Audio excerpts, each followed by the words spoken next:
ang kanilang huli.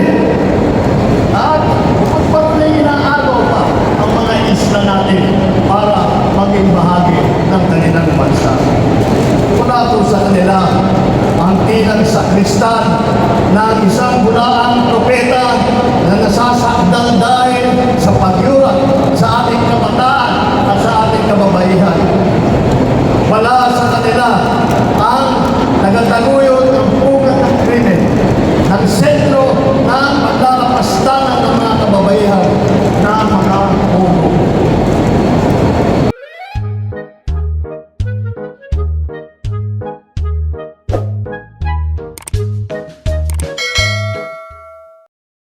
Ferdinand Romualdez Marcos Jr.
Napakabilis ng panahon, napakabilis ng pagdaan ng 3 taon na wala natin ay magiging mas matagal. Nandito na tayo sa darating na halalan sa Mayo. At sinimulan po natin ang aming national campaign. Kagaya po natin dito po sa ating minamahal na lalawigan na Ilocos Norte. Dito po ang aming pinagmamalaki na mga kandidato para sa Senado. Ngunit, pagkamalat nakapot ang pansin natin sa ating mga kandidato para sa Senado, huwag po natin kaligtaan ang halos 18,200 na local executive na ating ihahalal sa Mayo. Nabanggit ko po ito dahil may pagmamalaki ng alyansa na kanilang ang may kumpletong ticket mula sa senador hanggang sa sangguniang bayan ng pinakamaliit na bayan ng buong Pilipinas. At hindi pangkaraniwan ang mga aming kandidato. Hindi po kagaya ng mga nakikita natin sa mga ibang partido. Hirap na hirap makakuha ng kanilang mga miyembro. Ang aming pong ipinagmamalaki ang pinaglalaban ay subok na at matagal na nagseservisyo sa publiko. Hindi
Sangguniang Bayan ay mga leader na subok sa serbisyo. Magandang record na ready ipagmalaki kahit kanino. Kung kilalisin natin ang isa-isa, napakatingkad ng ating kakayahan, ng kanilang kakayahan at ng mga pambato para sa pagbabago. At kapag pinagsama kagaya nito, ang nangyari dito sa alyansa ay lalong nakaka-impress ang kanilang pinagsamang lakas at galing. Ito po, sa ating mga kandidato ay veteranong senador. Makitang ko na matagal ng senador kasi pag veterano makakalain na ng luma, hindi lang luma, kundi matanda. Andito po, ang ating mga senador, Senator Cayetano, Senator Lacson, Senator Lapid, Senator Marcos, Senator Pacquiao, Senator Revilla, Senator Soto, Senator Tolentino. Pagpasok po sa Senado ng mga re-electionist sa Senado ay wala na po OJT. Hindi na mag-aaral. Alam nila ang trabaho. Alam na nila ang pangangailangan ng Pilipino.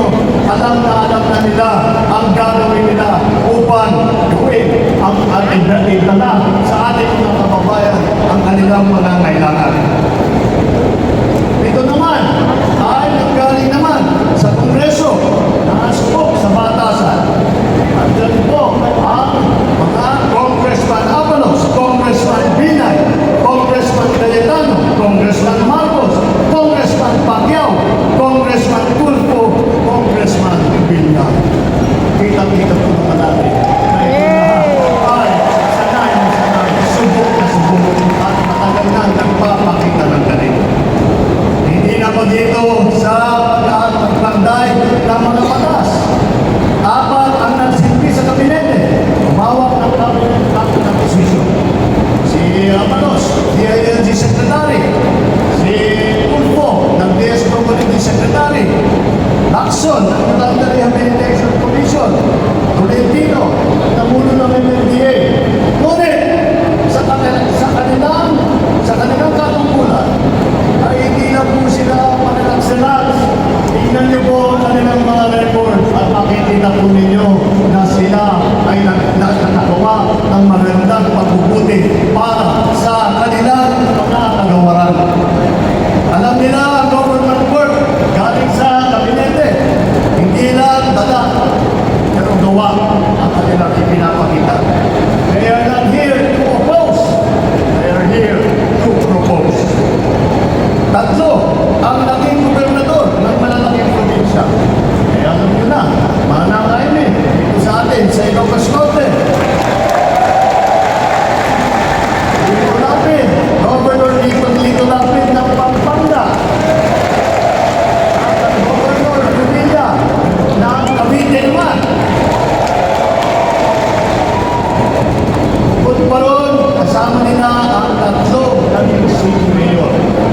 Binay, Ate Binay ng Makati. Tolentino ng Tagaytay. Apalos ng Mandaluyong. Huwag natin kalimutan na si Tito Sen, Senator Soto ay naging Vice Mayor din ng Quezon City. Hindi po tayo ng pupulan sa boses ng kababaihan at maglalaban para sa karapatan ng ating kababaihan dahil apat sa ating mga kandidato ay babae, pero itong mga babae ito ay mas palagay ko, mas matatapang pa ito isa sa mga lalaki na nandito. Mga abogado naman, apat din. Apat ang abogado natin. Apalos, Binay, Cayetano, Tolentino, si Ivy, nag-aaral din sa law school. At pinagkakaroon kung sino daw ang pinakamagaling at sino pinagkagaling sa pinakamagandang eskwelahan. Ngunit lahat yan ay magaling, lahat yan ay matalino, lahat yan ay ginamit na ang kanilang kakayahan upang pagandahin ang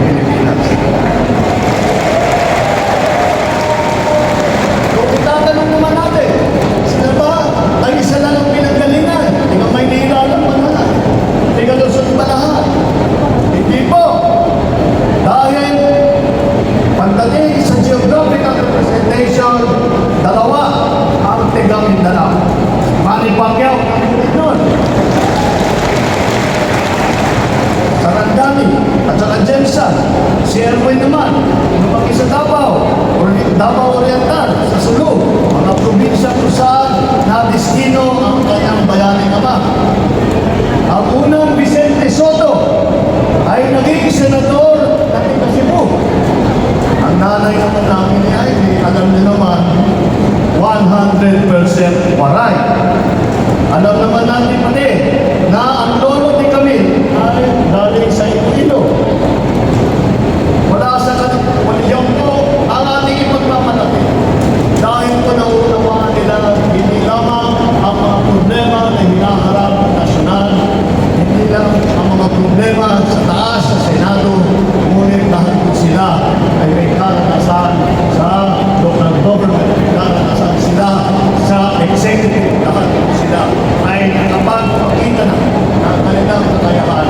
Kaya po ay kaya namin ba ipagmalaki. Bukod po dyan, tingnan niyo po ang record ng ating mga kandidato. Wala sa kanila ang pinbahin ng dugo dahil sa tukhan. Wala sa kanila ang kasabwat sa pagbulsa ng sako-sakong pera pinagsamantalaan ang krisis ng pandemya pinabayaan ang ating mga kababayan na magkasakit at mamatay. Wala sa kanila ang mga pumapalakpak sa China at natutuwa pa kapag tayo ay pinupompa ng tubig. Tinatamaan ang ating mga Coast Guard, hinaharap ang ating mga mangingisda, ninanakaw ang kanilang huli. At pagpatuloy ng araw pa ang mga isla natin para maging bahagi ng kanilang bansa. Wala po sa kanila ang tilang sakristan ng isang bulaang propeta na nasasakdal dahil sa pagyurak sa ating kabataan at sa ating kababaihan. Wala sa kanila ang nagataguyod ng pugat ng krimen ng sentro ng paglalapastanan ng mga kababaihan na mga pugo. Tayo ngayon ay nasa sanandaan ng ating paglalakbay bilang isang malayang bansa. Bilang isang sambayanan may dalag, may sipag at may talino. Tayo ba ay papayag na babalik sa panahon gusto ng lahat na kung kailan gusto ng ating mga liderado maging probinsya tayo ng China? Babalik pa tayo sa nakaraan na ibinubugaw ang ating bayan bilang isang sugalan ng mga dayuhan? Nais pa natin bumalik sa landas ng makapaw sa dugo ng mga inosenteng mga bata na inagaw ang kanilang inagaw sa kanilang mga anak, mga ina, kinuha sa kanilang mga tahanan at inagaw ang kanilang kinabukasan. Walang nananais na Pilipino na mabalik tayo sa ganyang klaseng pagpatak. Kaya naman, makakatiyak po kayo na kapag ang ating mga kandidato ay nalulong sa Senado at sila ay simulan ang kanilang trabaho, asahan po ninyo na sila po ay hindi makikihalo, hindi makikilahok sa kanyang bagay na ating iniwanan na at naayaw balikan. Ito po ang aming pinagmamalaki. Ito po ang ating mga kandidato para ng alyansa para sa bagong Pilipinas. Ito po ang hinaharap namin sa ito, ang pinakamakadali na Pilipino, pinakamasipag na nagsiservisyo publiko at